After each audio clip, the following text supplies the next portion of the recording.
Ketua Parlemen Iran Muhammad Bagher Ghalibaf bertemu dengan Presiden Irak Nizar Mohammad Said Amidi dalam kunjungannya ke Baghdad.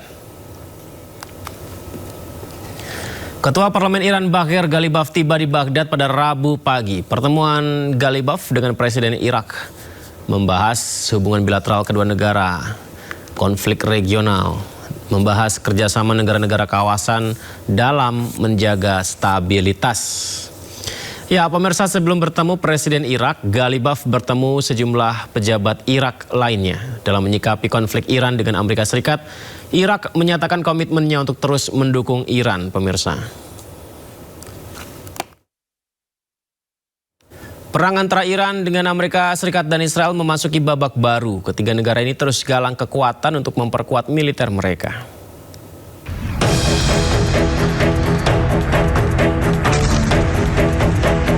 Perang Timur Tengah semakin meluas. Ketiga negara yang terlibat, Amerika Serikat, Israel, dan Iran, saling menggalang kekuatan. Iran merangkul sejumlah negara tetangga. Oman menjadi salah satu negara yang mendukung Iran menguasai Selat Hormuz. Kini, Iran mendekati Irak. Iran mengajak Irak untuk bersama-sama menghancurkan pangkalan militer Amerika Serikat di Timur Tengah. Presiden Amerika Serikat Donald Trump pun murka. Presiden AS Donald Trump mengancam akan membombardir Oman jika menghalangi upaya pembukaan kembali Selat Hormuz. I mean, we control it. We control it with the blockade. We have a blockade. We control it with the blockade. And I like the idea of declaring it a territory. We have total control over the Strait. Meski kondisi terus memanas, namun Pakistan terus mendorong Amerika Serikat dan Iran ke meja perundingan. Namun hingga kini belum ada kesepakatan antara keduanya. Perang di Timur Tengah semakin meluas. Iran mengancam akan menyerang pangkalan militer Amerika Serikat yang berada di Eropa.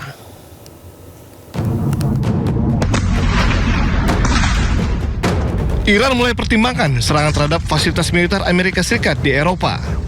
Nantinya, serangan akan difokuskan pada fasilitas militer AS di Eropa bagian selatan dan tenggara.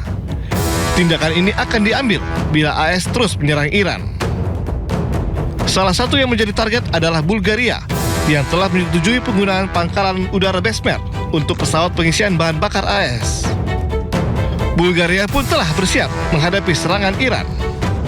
Отношение на базата в Безмер, координирано с Министерството на отбраната и под ръководството на министър-председателя сме предприели всички възможни мерки, включително сме се подсигурили като мерките, които сме предприели, са за много по-високо ниво на заплаха от тази, която реално се докладва по линия на службите и постъпващата информация. Следим постоянно ситуацията и процесите и ще продължаваме да прилагаме мерки, които са изпреварващи и са в много по-голяма степен така интензивни спрямо нивото на информацията за заплаха към момента. Tak hanya itu, serangan yang menewaskan 3 personel militer AS menjadi bukti kemampuan Teheran menyerang target dalam jarak jauh. Juru bicara Kementerian Luar Negeri Qatar, Majid Al-Ansari, mendesak Selat Hormuz agar segera dibuka kembali. Dalam pernyataannya, Majid Al-Ansari juga mendukung agar negosiasi antara Amerika dan Iran dapat kembali berjalan untuk meredakan krisis regional. أولا الجهد الحالي هو منصب على نزع الفتيل الأزمة الحالية. نحن هنا نتحدث بكل وضوح عن التصعيد الذي تم بعد في خلال الفترة الأخيرة، وتضمن طبعا ما حدث من كسر وقف إطلاق النار والتهديدات في مضيق هرمز وإعادة إغلاق مضيق هرمز وكل ذلك. ينصب تركيزنا حاليا على هذه المسألة والعودة إلى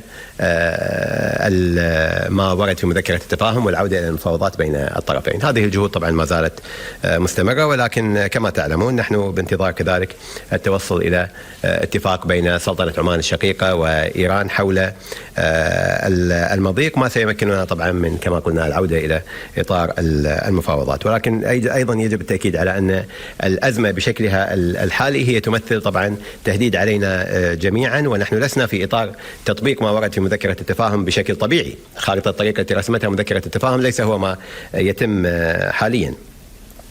ولكن من ناحيتنا فنحن مستمرون في جهودنا ونؤكد على أن الطريق الوحيد للمضي قدما هو وقف إطلاق النار، فتح مضيق هرمز وضمان حرية الملاحة والعودة إلى طاولة Kementerian Haji dan Umroh mengusulkan agar biaya penyelenggaraan ibadah haji tahun depan naik menjadi Rp107.340.172. Jemaah haji akan membayar biaya perjalanan ibadah haji sebesar Rp42.936.000. Sisanya akan dibayarkan dari nilai manfaat yang dikelola Badan Penyelenggara Keuangan Haji.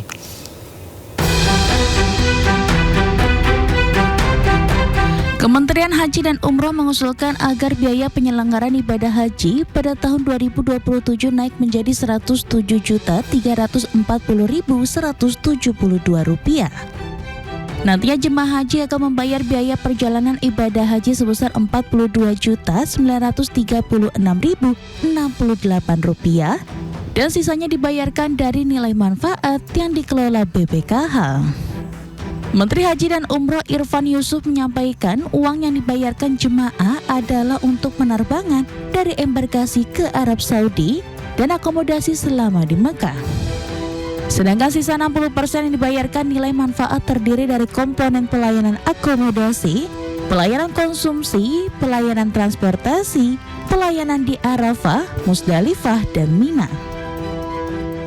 Komponen BPIH untuk tahun 1448 Hijriah atau 2027 Masehi, pemerintah mengusulkan rata-rata BPIH per jemaah sebesar Rp107.340.172,02 dengan komposisi BPIH sebesar Rp42.936.068,81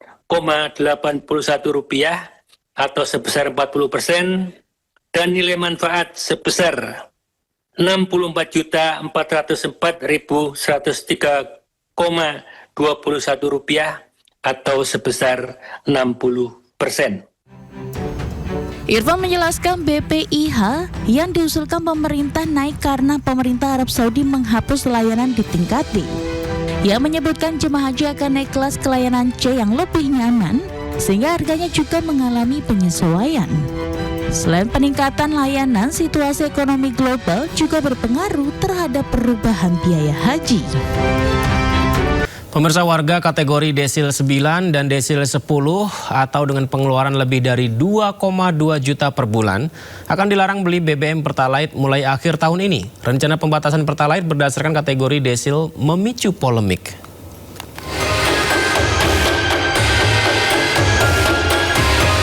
Banyak orang kaya masih beli BBM subsidi. Pemerintah bakal mengatur ulang penjualan Pertalite. Rencananya warga sangat kaya dan super kaya yang berada di kategori desil 9 dan 10 bakal dilarang beli BBM Pertalite mulai akhir tahun ini. Menteri SDM Bahlil Lahadalia menyatakan rencana itu masih dimatangkan. Namun Bahlil menekankan BBM subsidi seharusnya tidak dikonsumsi masyarakat mampu. Masa kita mau pakai subsidi? Yang sudah yang kaya-kaya yang sudah mampu itu jangan ngambil hak rakyat lah, kira-kira begitu.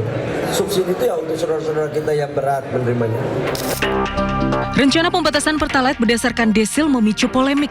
Terlebih beredar narasi warga desil 9 dan 10 adalah mereka yang memiliki pengeluaran lebih dari 2,2 juta per bulan per orang. Masyarakat menilai kategori tersebut tidak mencerminkan kondisi ekonomi sebenarnya. Menteri Sosial Syaifullah Yusuf pun angkat bicara. Menurut Mensos, pengelompokan desil bukan atas variabel gaji dan pengeluaran saja, tapi variabelnya banyak mulai dari tingkat pendidikan, jumlah anggota keluarga, pekerjaan, kondisi hunian, kepemilikan aset hingga pengeluaran bulanan. BPS ya akan mengukur dan kemudian menentukan keberadaan setiap keluarga atau setiap individu dalam desil-desil itu, mulai dari desil 1 sampai desil 10. Sejak awal kami sudah sampaikan bahwa desil ini dinamis, ya, karena data ini dinamis. Sebelumnya, BPS menyebut desil 9 dan 10 merupakan kelompok masyarakat di peringkat 20% teratas dari sisi kesejahteraan ekonomi. Selama ini kelompok sangat kaya dan super kaya masih banyak beli BBM subsidi. Akibatnya negara harus menanggung subsidi BBM hingga ratusan triliun rupiah setiap tahun. Pembatasan Pertalite bakal menghemat anggaran subsidi hingga 17 triliun rupiah per tahun. Tim Liputan iNews melaporkan.